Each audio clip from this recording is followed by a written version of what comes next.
Welcome to EMR Physics. I am Raju, 12th Physics. Unit 2 Current Electricity உள்ள important numerical problems one by ஒன்றா solve பண்ணிக்கிட்டு வரோம். அந்த வரிசையில் இந்த வீடியோவில் எக்ஸாம்பிள் 2.25 எப்படி சால்வ் பண்ணுறது அப்படின்னு பார்க்கலாம். ப்ராப்ளம் என்னென்னா, in a meter bridge experiment with a standard resistance of 15 ohm in the right gap, the ratio of balancing length is 3:2. Find the value of the other resistance. This is a given problem. இந்த ப்ராப்ளத்தில் என்ன கொடுத்துருக்காங்கன்னா, standard ரெசிஸ்டன்ஸ்னுடைய value கொடுத்துருக்காங்க, balancing லென்த்னுடைய ratio கொடுத்துருக்காங்க. அதாவது L1/L2னுடைய value கொடுத்துருக்காங்க. L1/L2 is equal to 3/2. என்ன கேட்டிருக்காங்கன்னா, unknown ரெசிஸ்டன்ஸ்னுடைய value கேட்டிருக்காங்க. ஸோ இந்த ப்ராப்ளத்தை எப்படி சால்வ் பண்ணுறது அப்படின்னு இப்போ பார்க்கலாம்.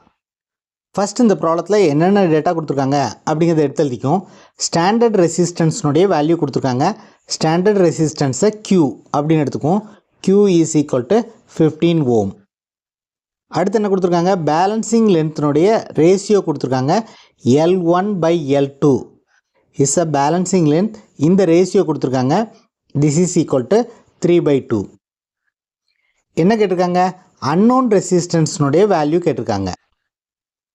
ஒரு மீட்டர் பிரிட்ஜ் பேலன்ஸாக இருக்கும்போது பேலன்சிங் கண்டிஷனை நம்ம எப்படி எழுதலாம் அப்படின்னா, P/Q is equal to L1/L2 அப்படின்னு எழுதலாம்.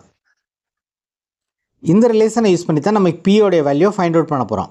From this relation we can write P is equal to Q into L1 divided by L2. அதாவது கிராஸ் மல்டிப்ளை பண்ணோம்னா Pயை ஒன் சைடு வச்சுக்கிறோம். P is equal to Q into L1 divided by L2. This is equal to, what is Q? Q is 15.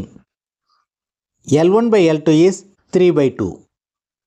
This is equal to 15 into 3/2 is 1.5. So 15 1.5 all multiply பண்ணோம்னா we will get 22.5. So this is a unknown resistance. Unit of resistance is ohm.